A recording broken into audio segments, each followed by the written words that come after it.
احسان ہے ہم لوگوں پہ ہر آن، اے رحمت رمضان، پھر ایک برس بعد ہے ایک ماہ کی مہمان، اے رحمت رمضان، اے رحمت رمضان، اے رحمت رمضان، اے رحمت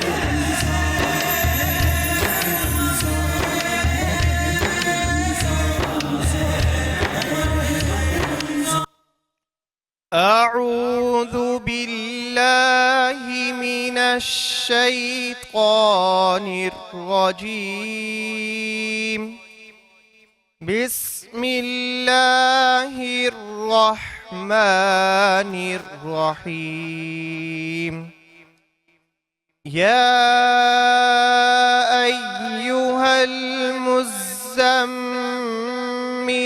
قم الليل إلا قليلا نصفه أو انقص منه قليلا أو زد عليه ورتل القرآن ترتيلا.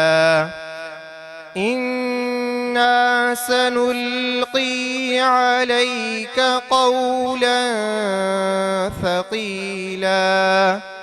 إن ناشئة الليل هي أشد وطئا وأقوم قيلا. إن لك في النهار سبحا طويلا. واذكر اسم ربك وتبتل إليه تبتيلا. رب المشرق والمغرب لا إله إلا هو فاتخذه وكيلا. صدق الله العظيم.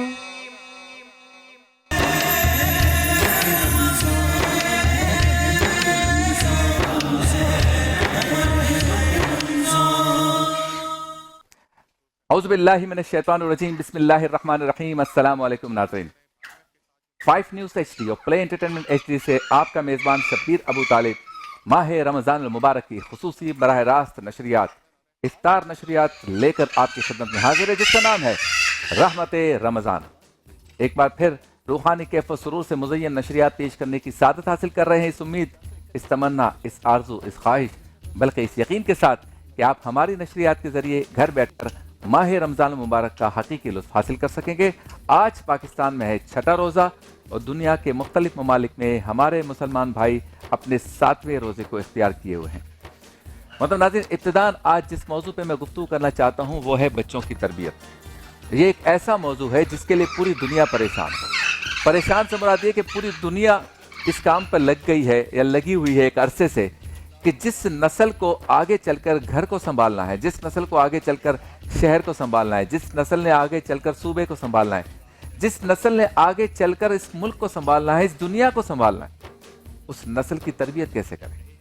اس پر گورے بھی لگے ہیں، کالے بھی لگے ہیں، درمیانے بھی لگے ہیں، ایشیا والے بھی لگے ہیں، یورپ والے بھی لگے ہیں، امریکہ، آسٹریلیا، کینیڈا، پوری دنیا اس پر لگی ہوئی ہے کہ ہم اپنے بچوں کی تربیت کیسے کریں. کچھ لوگ کہتے ہیں، جہاں مسلمان بستے ہیں یا مسلمانوں سے بات کریں تو وہ کہتے ہیں کہ دین و دنیا کو ساتھ ساتھ چلائیں. بالکل صحیح نظریہ ہے. اور جو ہم سے باہر کی دنیا ہے اس میں کچھ لوگ ایسے ہیں جو کہتے ہیں کہ نہیں، چرچز سے بھی اور مذہب سے بھی آپ انٹیکٹ رکھیں اور دنیا داری بھی دیکھیں. کچھ ہیں جو کہتے ہیں نہیں، دنیا داری دیکھیں، مذہب تو گھر سے اسے مل ہی جائے گا. ہر ایک کا اپنا نقطہ نظر ہے، لیکن ہم چونکہ پاکستان میں بستے ہیں اور ہماری نشریات بھی دنیا میں جہاں جہاں دیکھی جاتی ہے، زیادہ تر مسلمان اور پاکستانی دیکھتے ہیں کہ رمضان ٹرانسمیشن ہے، تو ہم اس حوالے سے اگر گفتگو کریں تو بچوں کی تربیت کے حوالے سے آج بھی ہمارے ہاں پلاننگ میں سقم موجود ہے. سقم اس طرح موجود ہے کہ ہم ڈیسائیڈ نہیں کر پائے کہ بچوں کو کیا کروانا ہے. ہم چھوٹے بچوں کے لیے قاری صاحب رکھ کر فوراً ہی اسے دین کی طرف لے جاتے ہیں، اور اب چھوٹے بچے جو بات بھی صحیح نہیں کر سکتے، اپنا نام بھی نہیں بتا سکتے، ان کو فوراً ہی اسکول میں داخل کروانے کا رجحان آ گیا. اس میں کمائی کا ذریعہ بھی ہے یقیناً، لیکن اصل میں مائیں بھی جان چھڑا رہی ہیں کہ ایسی کوئی اسکول مل جائے، ایسی کوئی اسکول مل جائے کہ میرے بچے کو میں صبح 8-9 بجے چھوڑ دوں اور 2-3 بجے تک یہ وہیں پر رہے، تو ماں کی جان چھوٹے، ماں پھر ڈرامے دیکھے گی یا نیٹ فلکس پہ فلمیں دیکھے گی یا آرام کرے گی، تو ماں بھی جان چھڑا رہی ہے۔ اسی طرح باپ بھی جان چھڑاتے ہیں، بچے کو موبائل پکڑا دیتے ہیں کہ لے بیٹا کھیل، اب تاکہ وہ 3-4 گھنٹے کھیلتا رہے گا تو ابے کو تنگ نہیں کرے گا، ابا پھر لیپ ٹاپ پہ لگا رہے گا یا ٹی وی دیکھتا رہے گا، میچ ویچ یہ وہ۔ بچوں کی تربیت کے حوالے سے بات اس سے کی جا سکتی ہے جو خود سنجیدہ ہوں، بچوں کی تربیت کے حوالے سے بات وہ سنے گا جو خود سنجیدہ ہو، بات کرے گا وہ جو خود سنجیدہ ہو۔ بچوں کی تربیت ہمارے ہاں اتنے عجیب و غریب ماحول میں ہو رہی ہے کہ جس کا کوئی سر پیر نہیں، بچے خود ہی بڑے ہو رہے ہیں، خود ہی پل بڑھ رہے ہیں، خود ہی آگے بڑھ رہے ہیں۔ پاکستان میں دیہی علاقوں کی تعداد زیادہ ہے، کبھی وہاں جا کر دیکھیں، بچے ننگے گھومتے ہیں، کپڑے نہیں ہیں، اور ان کے ناک سے غلاظت بہ رہی ہے، صاف کرنے نہیں آتی۔ اسکولوں کے اندر گدھے بندھے ہوئے ہیں، پڑھنے نہیں جا سکتے، ماں کھیتوں میں کام کر رہی ہے، باپ گٹکا کھا کے ہوٹل پہ بیٹھا ہوا ہے۔ یہ ہمارے دیہاتوں کا حال ہے۔ تو بچوں کی تربیت کی بات کس سے کریں؟ شہری علاقوں میں کریں۔ آئیے شہری علاقوں میں کرتے ہیں۔ جب بچہ کچھ بننا چاہتا ہے، اس میں کوئی چیز کا کرنٹ نظر آتا ہے، یہ کرکٹر بن سکتا ہے، یہ شاعر بن سکتا ہے، یہ پروفیسر بن سکتا ہے، یہ جو ہے وہ میڈیا میں جا سکتا ہے، یہ گفتگو کرنے والا بن سکتا ہے، تو وہ بچہ جب تھوڑا سا آگے بڑھتا ہے تو میرٹ کا جنازہ نکلتا ہے، وہ پیچھے رہ جاتا ہے، جن کے لیے فون آتے ہیں وہ آگے چلا جاتا ہے۔ تو بہرحال اس مشکل دور میں بھی بچوں کی تربیت ہم نے کرنی ہے تو کیسے کرنی ہے؟ ہمارے ہاں صاحب علوم و فنون یا جو فکر و دانش والے لوگ ہیں، وہ یہ بتاتے ہیں کہ آپ اپنے بچے کی تربیت اس طرح کریں کہ گویا جیسے آپ بنیں گے اس کے سامنے ویسا وہ بنے گا۔ اب اس کے لیے ضروری ہے کہ اس کے سامنے آپ نماز پڑھیں۔ ایک زمانہ تھا جب موبائل فون نہیں تھا نا، تو ماں جب نماز پڑھتی تھی تو اس کے ساتھ اس کی بیٹی چھوٹی سی وہ بھی چادر اوڑھنے کی کوشش کرتی تھی اور اسی طرح سے سجدے اور رکوع میں جاتی تھی، سب کو یاد ہوگا۔ اسی طرح سے باپ انگلی پکڑ کے بچوں کو لے آتا تھا مسجد میں، اور اگر گھر پہ بھی نماز پڑھتا تھا تو بیٹا ٹوپی ڈھونڈتا تھا کہ ابو نے پہنی ہے، بابا نے پہنی ہے تو میں بھی ٹوپی پہنوں اور اسی طرح سے نماز پڑھوں۔ آج جس وقت باپ نماز پڑھ رہا ہوتا ہے تو بچہ موبائل پہ ہوتا ہے، بیٹی ٹی وی دیکھ رہی ہوتی ہے، تو اس لیے اب وہ نہیں ہے۔ تو ہمیں یہ دیکھنا ہے کہ ہم خود کیسے ہیں، ہم خود کیسا ریئیکٹ کر رہے ہیں تاکہ بچہ بھی وہ کرے۔ تو سب سے پہلے اسے اخلاق، قرآن، نماز اور اپنا دین سکھانا ہے۔ ہمارے بزرگ فرماتے ہیں اور روایتوں کا مفہوم ہے کہ بچہ جب بولنے کے قابل ہو جائے تو بچے کو سب سے پہلے لفظ اللہ سکھائیں، کلمہ سکھائیں، اور اس کے بعد جب وہ آگے بڑھے گا تو خود ہی چیزوں کو کیچ کرے گا۔ اب دوسری جو بات ہے بچوں کی تربیت کے حوالے سے وہ یہ ہے کہ ہمارے ہاں گھروں میں جو لڑائی ہوتی ہے، نوک جھونک ہوتی ہے میاں بیوی میں یا بھائی بہنوں میں، وہ بچوں کے سامنے ہوتی ہے۔ تو بچوں کی تربیت کے حوالے سے یہ بھی ایک اہم بات ہے کہ آپ نے گھریلو جتنے بھی معاملات ہیں جس میں کوئی اونچی آواز سے بات ہے، کوئی غصے میں ہے، کوئی ہلکی پھلکی نوک جھونک ہو رہی ہے، وہ چھوٹے بچوں کے سامنے نہ کریں۔ یہ تربیت کی وجہ ہے۔ تیسری بات یہ ہے کہ اگر ٹیلی ویژن آپ دیکھتے ہیں، موبائل دیکھتے ہیں، تو بچوں کو اگر یہ چیز دینی بھی ہے جو کہ آج کل دینی پڑتی ہے، تو اس میں آپ کنٹرول رکھیں، یعنی جو پیرنٹل کنٹرول ہوتا ہے نا، اس کو یقیناً لاگو کریں گھر میں تاکہ بچہ وہی دیکھے جو بچوں کے دیکھنے کے قابل ہے۔ چوتھی بات یہ ہے کہ ہمارے ہاں گلی کوچوں میں کھیلنے کا رواج بہت ہے۔ ہمارے ہاں بچے جو گالی سیکھتے ہیں، ابے تبے کی زبان سیکھتے ہیں، اوئے اوئے کی زبان سیکھتے ہیں، وہ گلی کوچوں میں سیکھتے ہیں۔ تو ہم نے یہ خیال کرنا ہے کہ اپنے بچوں کو گھر سے باہر اگر کہیں کھیلنے کودنے کے لیے بھیجنا ہے تو ہماری نگرانی بھی ہو اور ایک مخصوص ٹائم ہو، اور دیکھنا ہے کس فیلڈ میں وہ کھیل رہا ہے۔ اس کے علاوہ جب وہ تھوڑی سی عمر میں تھوڑا سا بڑا ہو جائے، یا بچی ہے تو بڑی ہو جائے، تو ہم اس کو موبائل فون دے دیتے ہیں۔ کنٹرول ہمارا بھی نہیں ہے، ہم نہیں دیں گے تو لڑکے لے لے گا، ناراض ہو جائے گا، یا ناراض ہو جائیں گے بچے، وہ لے لیں گے، وہ کہیں گے اس کے پاس تو ہے میرے پاس کیوں نہیں ہے۔ تو جب موبائل دینا ہی ہے تو اس میں بھی کوئی کنٹرول کا سسٹم ہو، جو بات کرے وہ آپ کے سامنے کرے۔ میں تو اس موبائل کا بہت حامی ہوں جو 3310 آتا تھا کالا، 3000 روپے کا موبائل تھا، نہ اس میں کوئی ویڈیو آتی تھی، نہ آڈیو کا چکر تھا، نہ کوئی جو ہے وہ موویز آتی تھیں، نہ کوئی انٹرنیٹ تھا، بس آنے جانے میں یہاں ہوں آ رہا ہوں اس اطلاع کے لیے وہ تھا۔ سب سے اچھا موبائل تھا وہ۔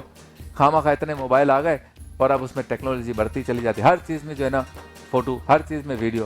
ہمارے سیٹ پہ بھی آ جاتے ہیں کچھ بھائی، ہمارے سوشل میڈیا والے بھی آ جاتے ہیں، وہ ہماری فوٹو بناتے ہیں ویڈیو، اور ویڈیو بناتے ہیں کس سے؟ موبائل سے، حالانکہ ویڈیو بن رہی ہے وہ نہیں لگ رہی.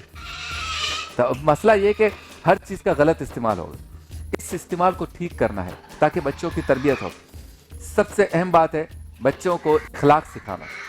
اخلاق کیسے سیکھیں گے؟ اگر باپ گالی دے رہا ہوگا فون پہ کسی کو، اوئے اوئے سے بات کر رہا ہوگا اور بچہ ساتھ بیٹھا ہے، تو کیا سمجھتے ہیں وہ شیریں بیان ہی سیکھے گا. ماں اگر سب سے لڑ رہی ہے، پڑوسیوں سے، اس سے اس سے، اور فون پہ بھی لڑ رہی ہے اور بددعائیں دے رہی ہے کسی کو، تو چھوٹی بیٹی کیا سیکھے گی؟ وہ اچھا کلام تو نہیں سیکھے گی. میں نے اس دور میں بھی ایسی اولادیں دیکھی ہیں جو نگاہوں کو جھکا کے بات کرتے ہیں، جن کا اخلاق اتنا اچھا ہے کہ جی چاہتا ہے یہ بولتے جائیں. حافظ قرآن ہے، عالم دین ہے، عالمہ ہیں، مفتیاں ہیں بچیاں. سب سے اہم مسئلہ آج کل ہے فحاشی، عریانیت کا، معاشرتی برائی اور بہرا روی کا. یہ اتنا بڑھ گیا ہے کہ اگر اس پر کنٹرول نہیں کریں گے آپ تو آپ کا بچہ یا بچی بگڑ جائیں گے، آپ کے ہاتھ میں نہیں آئیں گے. میں نے پچھلے پروگرام میں بھی کہا تھا، پسند کی شادیاں، گھر سے بھاگ کر دوڑ کر کرنے والی شادیاں، معاش کے ساری رات، اور یہ ہماری موبائل کمپنیوں نے جو پیکج دے دیا نا، 12 بجے کے بعد انکمنگ فری ہے، آؤٹ گوئنگ صرف 1 گھنٹے کا 1 روپیہ، اور سارے لگے ہوئے اس پر. یہ بھی ایک بیمار. آپ نے چیک کرنا ہے کہ رضائی کے اندر چھپ کے تو وہ فون پہ بات نہیں کرتا یا کرتی. آپ کے بارے میں یہ ڈیوٹی ہے، آپ کو بزرگوں نے دی ہے کہ ماں اور باپ بچے سے شفقت رکھیں، پیار کریں ریشم کی طرح، نرم ہو کے، لیکن نگاہ رکھیں شیر کی طرح تاکہ وہ ڈرا رہے. پھر بچہ قناعت سیکھے. آپ نے اس کو بتانا ہے کہ یہ آسائش اگر ابھی ہے تو ہو سکتا ہے کل نہ ہو. آپ نے بتانا ہے کہ تم سے برے لوگ بھی ہیں، جن کا کھانا تم سے کمتر ہے، جن کا لباس تم سے کمتر ہے، تاکہ وہ سیکھے سمجھے کہ مجھے برے حالات کے لیے بھی تیار رہنا چاہیے. یہ نہ ہو کہ وہ آپ سے اوپر والوں کو دیکھے اور آپ سے ضد کرے کہ مجھے بھی یہ چیزیں چاہیے. تو بچوں کی تربیت کے حوالے سے یہ کچھ باتیں بہت اہم ہیں. علماء کرام جب کبھی موجود ہوں گے تو اس پر ہم مزید بات کریں گے کہ حضرت فاطمہ الزہرا نے حضرت امام حسن و حسین کی کیسی تربیت فرمائی، سرکار دو عالم صلی اللہ علیہ وسلم نے صحابہ کرام کو کیا تلقین فرمائی، حضرت فاروق اعظم کے بیٹے کیا تھے، حضرت سیدنا صدیق اکبر کے بیٹے کیا تھے.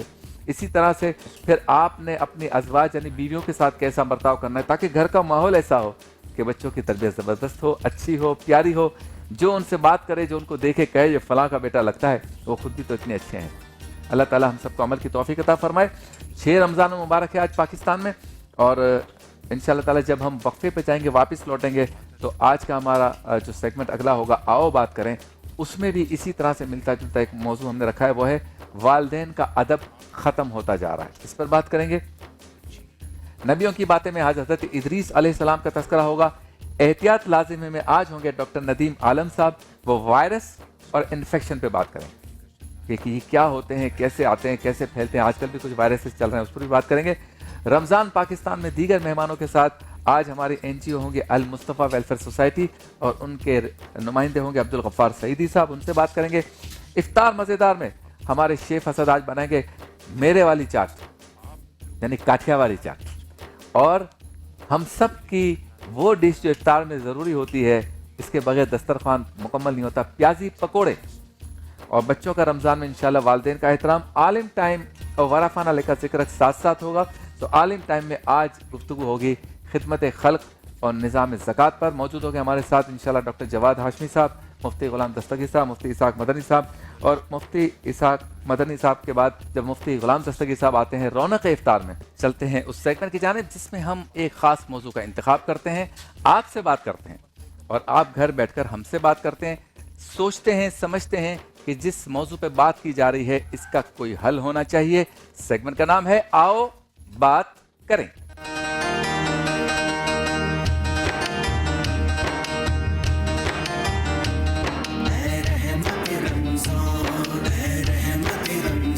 آؤ بات کریں میں آج ہمارا موضوع ہے والدین کا ادب ختم ہوتا جا رہا ہے.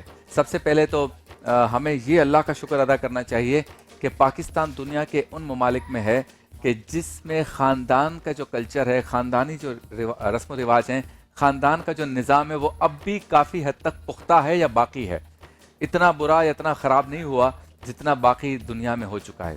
ہاں یہ الگ بات ہے کہ پاکستانی جو پاکستان میں نہیں رہتے، جو UK میں رہتے ہیں، یورپ میں رہتے ہیں، امریکہ، کینیڈا، آسٹریلیا، UAE یا سعودی عرب یا کہیں اور رہتے ہیں، وہاں پر یہ مسائل بہت زیادہ ہیں کہ اولاد جو ہے وہ والدین کا ادب نہیں کر رہی، اور وہاں پر بھی جو اچھے پاکستانی، یعنی اچھے سے مراد ہے کہ جو ایک ٹریڈیشنل پاکستانی ہیں، انہوں نے گھر کا ماحول اور کلچر ایسا رکھا ہوا ہے کہ ان کے بچے ان کا ادب کرتے ہیں والدین کا.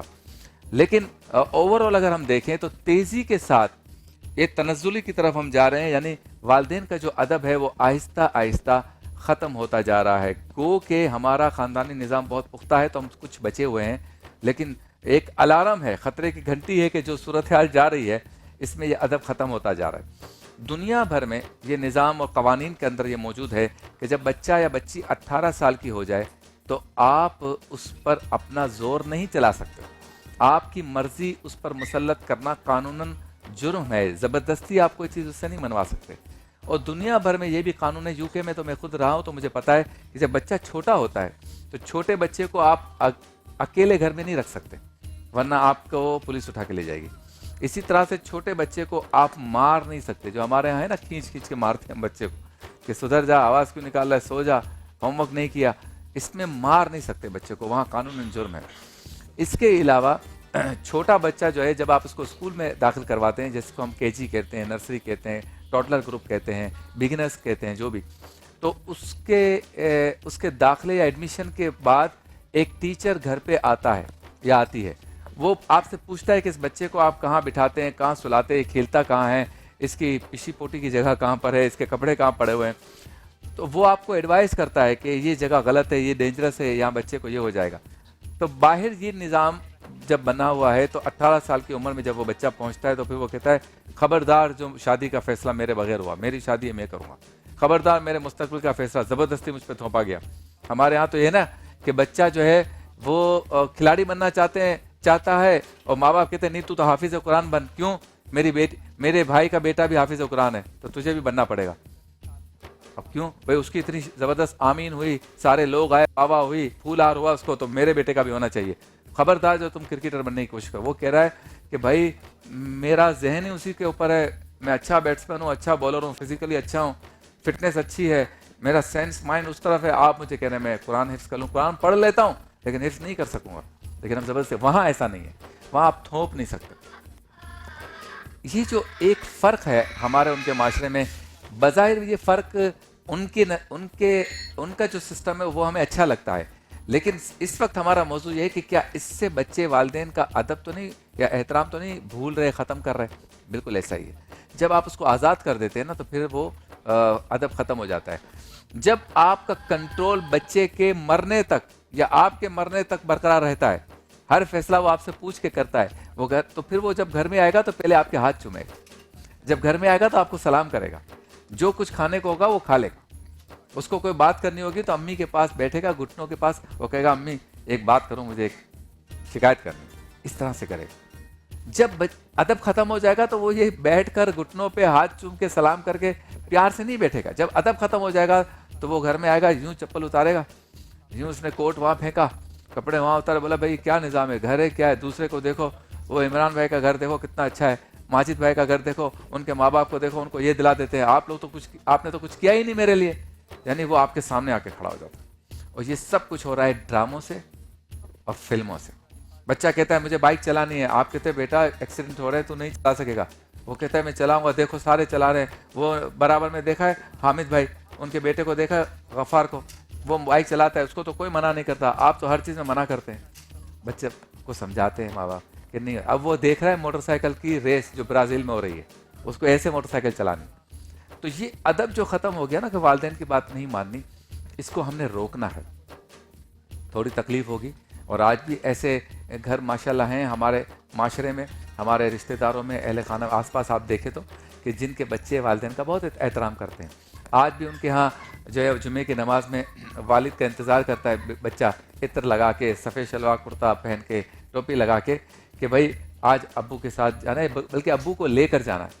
آپ نے دیکھا ہوگا جو مکہ شریف مدینہ شریف گئے کہ عمرہ کرنے کے لیے اولاد ماں باپ کو لاتی ہے اور خود ان کو ویل چیئر پہ عمرہ کراتی ہے. کتنی بڑی ستائش کی بات بھی ہے، تحسین کی بات بھی ہے اور سعادت کی بات ہے. ثواب کا تو انہوں نے پورا ٹوکرا بھر لیا. رب تعالیٰ کتنا خوش ہو جائے گا ان سے جو اپنے والدین کو عمرہ حج کرواتے ہیں اور اپنے ہاتھوں سے ویل چیئر چلاتے ہیں. کہیں چڑھائی پہ چڑھنا ہو تو خود چڑھاتے ہیں. اور کئی تو ایسے ہم نے فوٹیجز دیکھی کہ بہت ہی بوڑھی ماں ہے, نانی ہے, دادی ہے, اس کو کندھے پہ بھی بٹھا لیتے ہیں. تو یہ ادب اور احترام جو والدین کا ہے, اس کے بارے میں ہم نے اولاد کو بتانا ہے کہ اس کی کتنی زیادہ افادیت ہے, خاصیت ہے, فضیلت ہے.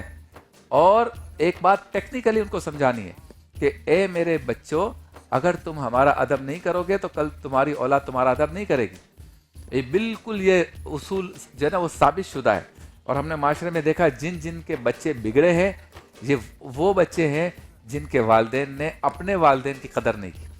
اور ایک اور بات بھی بتاتے چلوں, اگر آپ میں سے کسی کی والد یا والدہ حیات ہے یا دونوں حیات ہیں, آپ بہت خوش قسمت ہیں. دعا کا دروازہ کھلا ہوا ہے. ان کے پاؤں دبائیں, ان کے سر پہ دست شفقت رکھیں. بیمار ہو تو ان کا سر دبائیں, ان کے پاؤں دبائیں.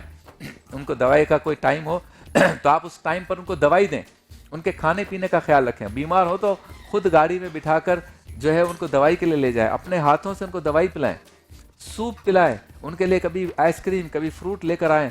جو وہ خوش ہوگی نا ماں, اور جو خوش ہوں گے والد, تو اس کے بعد آپ کا بیڑا پار ہے. جب آپ بچوں کو بتائیں گے کہ والدین کا احترام کیوں ضروری ہے, تو اس کے بعد ایسے بچے ملیں گے. اور پھر ان بچوں کو جو کہ والدین کا ادب کریں گے, احترام کریں گے, خدمت کریں گے, جب وہ ایسے بنیں گے تو ان کی اولاد بھی ایسی ہی نکلے گی. آج کمپیوٹر نے, موبائل فون نے, ٹیلی ویژن نے خرابی تو پیدا کر دی, لیکن اسی موبائل میں, اسی کمپیوٹر میں اور اسی ٹیلی ویژن میں ایسا مواد بھی ہے جو والدین کا احترام بتاتا ہے. ہم نے بتانا ہے کہ وہ کنٹینٹ دیکھیں, پڑھیں. کتابوں سے محبت کروانی ہے, ادب سکھانا ہے. جب ہم یہ ساری چیزیں سکھائیں گے تو والدین کا ادب کریں گے. نوجوانوں کے لیے یہ ترغیب ہے کہ آپ کو جو بھی صحبت ملتی ہے, جو بھی آپ کی فیلڈ ہے, جو بھی آپ کا فرینڈ سرکل ہے, آپ اس فرینڈ سرکل کو صرف فرینڈ شپ تک محدود رکھیں. ان کی غلط چیزوں کو کیچ کر کے اپنے ساتھ نہ چپکائیں. آپ کے والدین آپ کو کہہ دیں کہ رات 10 بجے کے بعد گھر سے باہر نہیں جانا, تو کوئی اور دوست جاتا بھی ہے, آپ نے والدین کی بات ماننی ہے. یہاں ماننے سے مراد یہ ہے کہ کبھی آپ کو لگے کہ والدین جو بات کر رہے ہیں وہ چونکہ ان کی اور آپ کی ایج میں 40-50 سال کا فرق ہے, تو وہ پرانی سوچ بھی ہے, تو آپ آرام سے ان کو سمجھا سکتے ہیں, بتا سکتے ہیں. جیسے کچھ بچے کہتے ہیں کہ امی میں جو ہے نا باہر جاؤں گا پڑھنے کے لیے, تو ماں کہتی ہے میں تجھے اپنے آپ سے جدا نہیں کروں گی. تو یہ نہیں کہ آپ تو ایسے ہی ہو, آپ کو کیا پتا, ایسے آگے ہو آپ اٹھ کے, آپ 60 سال پرانی باتیں کرو, آج کا جو کچھ ہے سب باہر ہی ہے, اس ملک میں کیا رکھا ہے. ایسے بات کرنے کی ضرورت نہیں ہے. آپ آرام سے کہیں, بولا امی دیکھیں مجھے آپ سے کتنی محبت ہے, آپ کی ہر چیز کا خیال رکھتا ہوں, آپ کو میری جدائی کا غم ہے, میں بھی تو آپ سے جدا ہوں گا نا, مجھے بھی کھانا کون پکا کے دے گا, مجھے ایسی پیاری پیاری باتیں کون سنائے گا, لیکن میں اس لیے جا رہا ہوں تاکہ اس گھر کے لیے کچھ کر سکوں, مجھے آپ پلیز باہر جانے. یعنی آپ ایسے بھی تو بات کر سکتے ہیں. طریقے کا فرق ہے. دیکھیں قرآن پاک میں آیا کہ والدین کے سامنے بات کرو ایسی کہ اف تک نہ کہو. کوئی بات ناگوار گزرے تو یوں بھی نہیں کہو اف, یہ ہے میرے والدین, یہ بھی کہنا منع ہے. تو یہاں تو لوگ اپنے والدین کو اٹھا کے اس میں ڈال دیتے ہیں, اولڈ ایج میں. اور ایسے ادارے کھولنے پڑے کہ جن کے والدین حیات ہے اور اولاد ان کو گھر سے نکال دیتی ہے, تو ادارے بنانے پڑے کہ ہم ان کو سنبھالیں گے. کتنے بدقسمت ہیں وہ لوگ جو اپنے والدین کو بوڑھا ہونے پر ان کا ساتھ دینے کے بجائے ان کو جا کر اولڈ ایج کے انسٹیٹیوشنز میں چھوڑ کے آ جاتے ہیں, ویلفیئر اداروں میں چھوڑ کے آ جاتے ہیں. جیسے اورفنز یتیم خانے کھلے ہوئے نا, ایسے اب والدین کے لیے یتیم خانے کھل گئے, ایسا لگ رہا ہے. اور پھر سب سے اہم بات یہ ہے کہ جو لوگ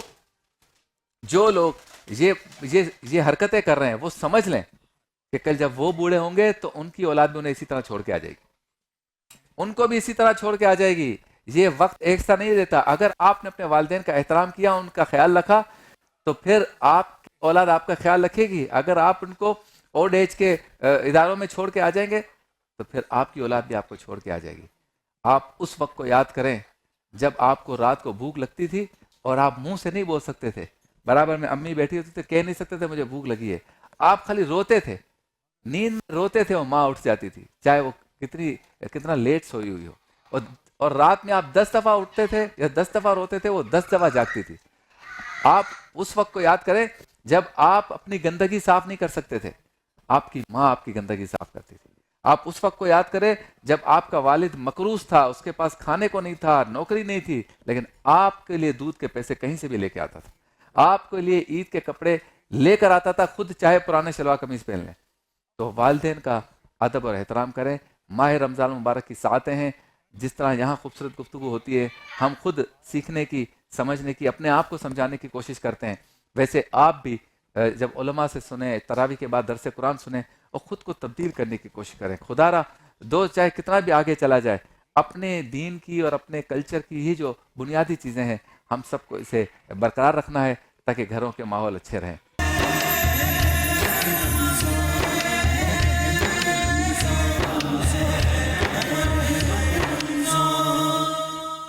خوش آمدید ایک بار پھر آپ کی خدمت میں حاضر ہے رحمت رمضان نشریات کے ساتھ. آپ براہ راست دیکھیں افطار کے بابرکت لمحات میں, اور چلتے ہیں اس سیگمنٹ کی جانب. تھوڑی سی ہم نے ترتیب کو ذرا تبدیل کیا ہے. جس سیگمنٹ میں ہمارے ساتھ ہوتے ہیں پاکستان کے مشہور و معروف جو ہے شخصیات ہوتی ہیں, ہستیاں ہوتی ہیں, جو دین کا کام کر رہی ہیں, جو ملک کا کام کر رہی ہیں, جو خلق خدا کی خدمت کر رہی ہیں, وہ سب ہماری اس ٹرانسمیشن میں اس سیگمنٹ میں ہوتے ہیں. سیگمنٹ کا نام ہے رمضان پاکستان.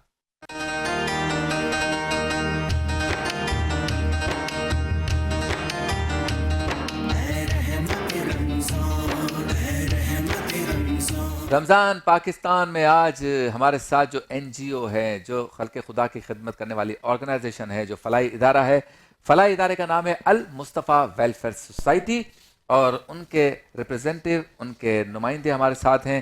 پریزیڈنٹ ہیں سندھ کے اور مینیجنگ ٹرسٹی بھی ہیں انجینئر ملک عبدالغفار سعیدی صاحب. السلام علیکم. وعلیکم السلام ورحمۃ اللہ. کیسے مزاج ہیں آپ؟ ٹھیک ہیں, خیریت سے ہیں؟ الحمدللہ. اچھا, المصطفیٰ ویلفیئر سوسائٹی کافی عرصے سے جو ہے وہ کام کر رہی ہے. ہاسپٹلز بھی ہیں, بلڈ بینکس بھی ہیں, اس کے علاوہ زلزلہ آ جائے, سیلاب آ جائے تو اس میں بھی کام کرتے ہیں. ایمبولنس سروسز بھی ہیں, پھر ڈائلسس کے کام بھی کر رہے ہیں. بچوں کے تالو کٹے ہوئے جو ہیں, ہونٹ کٹے ہوئے جو, ان کے لیے بھی کام کر رہے ہیں. فری کام بھی کر رہے ہیں, رعایتی کام بھی کر رہے ہیں, ایمرجنسی سروسز بھی دے رہے ہیں, یتیم خانے بھی ہیں, ان کے بچوں کے لیے بھی ہیں, بڑوں کے, ساری چیزیں ان کی موجود ہیں. اور ایک عرصے سے پاکستان کے کونے کونے میں ہم ان کا کام دیکھ رہے ہیں. تو بہت شکریہ آپ کا کہ آپ تشریف لائے, اور بہت شکریہ کہ آپ سب کی خدمت کریں. مختصر تعارف کروا دیں, پھر ہم بریک پہ جائیں گے, واپس آ کے پھر تفصیل سے آپ سے بات. بسم اللہ الرحمن الرحیم. المصطفیٰ ویلفیئر سوسائٹی 1983 سے الحمدللہ پورے ملک پاکستان میں, آزاد کشمیر میں المصطفیٰ کی شاخیں موجود ہیں. زیادہ تر کام ہمارا ہیلتھ اور ایجوکیشن میں ہے. الحمدللہ کراچی میں 5 ہاسپٹل ہیں, 35 کے قریب کلینکس ہیں, اور 5 ہاسپٹلس میں الحمدللہ صحت سے متعلق تمام سہولیات وہاں میسر ہیں. کنسلٹنٹ ڈاکٹرز موجود ہیں, آئی سی یو ہے, پی آئی سی یو ہے, بچوں کے نیو نیٹل بچے جو پیدا ہوتے ہیں ان کا آئی سی یو ہے, ہونٹ کٹے تالو کٹے بچوں کا فری میں آپریشنز ہوتے ہیں. تھیلیسیمیا کے 250 بچے رجسٹرڈ ہمارے پاس ہیں, ان کا مکمل علاج الحمدللہ المصطفیٰ سے کیا جاتا ہے. اس طرح سے ایمبولینس سروسز ہیں, میت بسز ہیں, اور اس طرح سے آپ کراچی کے اندر ہم نے شیلٹر ہوم گوشہ سیدہ خاتون جنت, خواتین جو بزرگ خواتین اس میں رہتی ہیں, بزرگوں کا جو ہے وہ کورنگی کے اندر الحمدللہ گوشہ سیدنا امیر حمزہ رضی اللہ عنہ کے نام سے ہے, اور اسی میں مائی ہوم المصطفیٰ یتیم خانہ ہے, جس کا نام حاجی حنیف طیب صاحب نے اور ہمارے ٹرسٹیز نے یتیم خانہ نہیں رکھا کہ بچوں کے اندر احساس کمتری پیدا نہ ہو کہ بچے کہاں رہتے ہیں, مائی ہوم المصطفیٰ ہے, کہ میرا گھر المصطفیٰ ہے. الحمدللہ 208 بچے وہاں رہائش پذیر ہیں. ان کا دینی تعلیم, ان کی اخلاقی تربیت, ان کا کھانا پینا, رہائش اور تمام قسم کی سہولتیں الحمدللہ وہاں پہنچائی دی جاتی ہیں. ان بچوں کو دینی تعلیم بھی دی جاتی ہے. انگلش میڈیم اسکول میں ان کو دوپہر تک اسکول پڑھتے ہیں, اور اس کے بعد 50 کے قریب بچوں نے ماشاءاللہ درس نظامی کے اندر 2nd کلاس میں پڑھ رہے ہیں. 50 کے قریب بچے حفظ قرآن ماشاءاللہ بھی مکمل کرنے والے ہیں. ہر سال 5-10 بچے کر رہے ہیں الحمدللہ اس میں سے. اچھا, میرا سوال یہ تھا کہ ماہ رمضان میں کوئی اسپیشل آپ کی ایکٹیویٹیز ہوتی ہیں یا نارمل جو چل رہی ہوتی ہے؟ رمضان میں خاص طور پہ مستحق افراد تک راشن کی تقسیم کے کام المصطفیٰ سوسائٹی کر رہی ہے.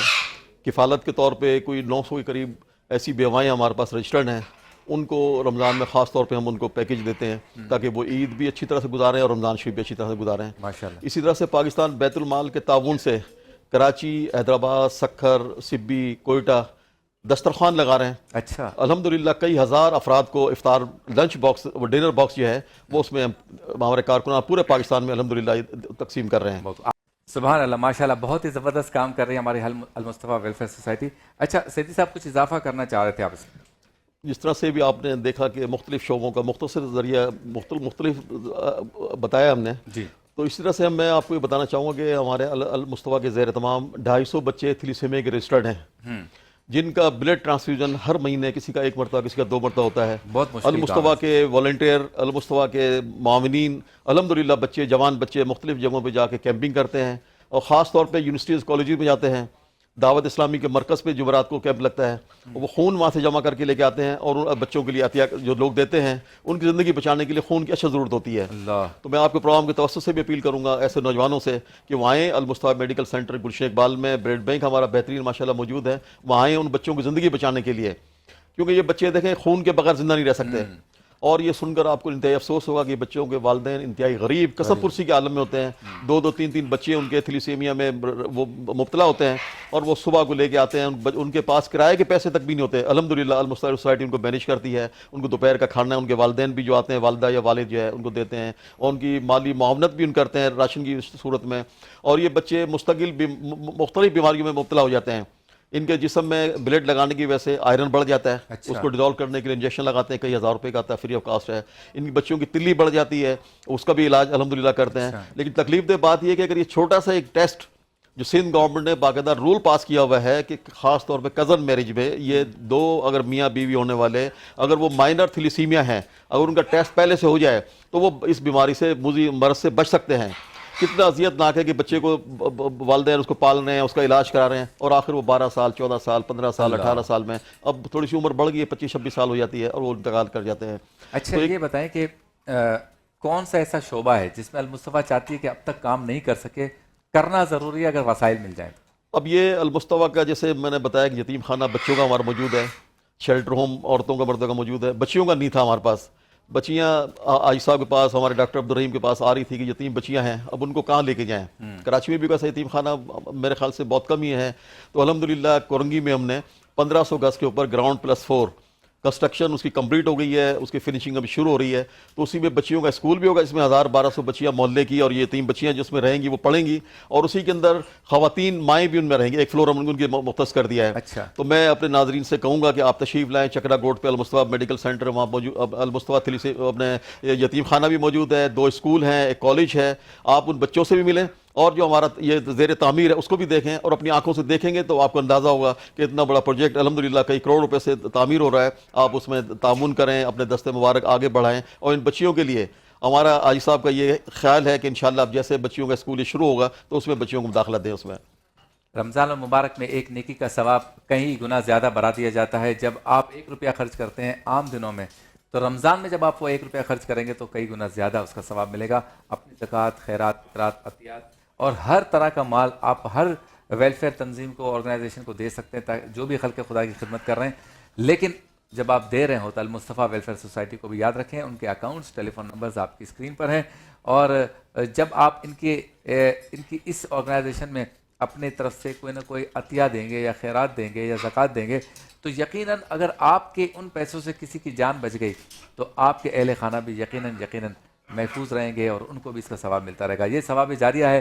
آپ قبر میں چلے جائیں گے پھر بھی جب تک یہ ادارہ موجود ہے, لوگوں کی خدمت ہو رہی ہے, آپ اس ثواب میں شامل رہیں گے. کچھ کہنا چاہتے ہیں اسپیشلی تو کیمرہ آپ کے سامنے.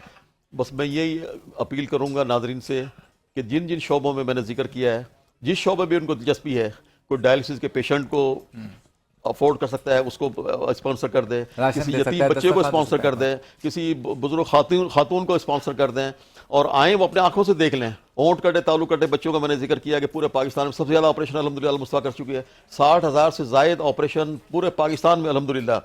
ممتاز سرجن ہمارے ڈاکٹر سعید اعوان صاحب موجود ہیں وہاں پر, اور وہ ڈیلی او پی ڈی کرتے ہیں. جو 1.5-2 لاکھ روپے کا آپریشن ہوتا ہے ہمارا بالکل فری آف کاسٹ ہے. آنکھوں کے آپریشن بالکل فری آف کاسٹ ہے. جو مستحق ہیں شناختی کارڈ کاپی لے کے آ جائیں. اسی طرح سے نیو نیٹل بچے جو ہوتے ہیں ان کو 3C اپنے یہ انکیوبیٹر اور وینٹیلیٹر کی ضرورت پڑتی ہے, آپ کو پتہ ہے کہ گورنمنٹ ہاسپٹل میں نہیں ملتا ہے, وہ الحمدللہ ہمارے موجود ہیں. اور کسی کو بھی ہم واپس نہیں کرتے ہیں. نامینل چارجز ہم نے رکھے ہوئے ہیں, کوئی دے سکتا ہے دے دے, ورنہ ہمارا ویلفیئر ڈپارٹمنٹ ہے. اسی طرح سے تمام قسم کے آپریشنس ہوتے ہیں, اس میں بھی ویلفیئر میں جا سکتے ہیں. کنسلٹنٹ ڈاکٹر ہر شعبے کے وہاں الحمدللہ بیٹھتے ہیں. بلڈ بینک بہترین ہے, ڈائگنوسٹک لیبارٹری جو بڑی ہاسپٹلس میں الحمدللہ جو مشینیں وہی المصطفیٰ میں لگی ہوئی ہیں. آئیں اپنی آنکھوں سے دیکھیں. آپ اپنے آنکھوں سے دیکھ کے ایک آدمی کو جو یقین آتا ہے کہ بھئی آپ کا ایک دیا ہوا پیسہ امانت ہے, اور وہ الحمدللہ حاجی حنیف طیب صاحب کا نام آپ کو دیکھیں فیڈرل منسٹر پیٹرولیم رہے, لیکن آج تک اللہ کا شکر ہے کہ ان پر کوئی ایک پیسے کی بھی انگلی نہیں اٹھا سکتا ہے. تو آپ اعتماد کرتے ہیں لوگ, مطلب کروڑوں روپے کے الحمدللہ پروجیکٹ اس وقت کراچی میں الحمدللہ حاجی حنیف طیب صاحب جس کے پاس بھی جاتے ہیں کہتے ہیں تو الحمدللہ وہ لبیک کہتے ہیں, اور وہ اللہ المصطفیٰ کے ساتھ تعاون کرتے ہیں. اور لوگوں کو بھی دعوت دیتا ہوں کہ وہ تشریف لائیں اور اپنی آنکھوں سے دیکھیں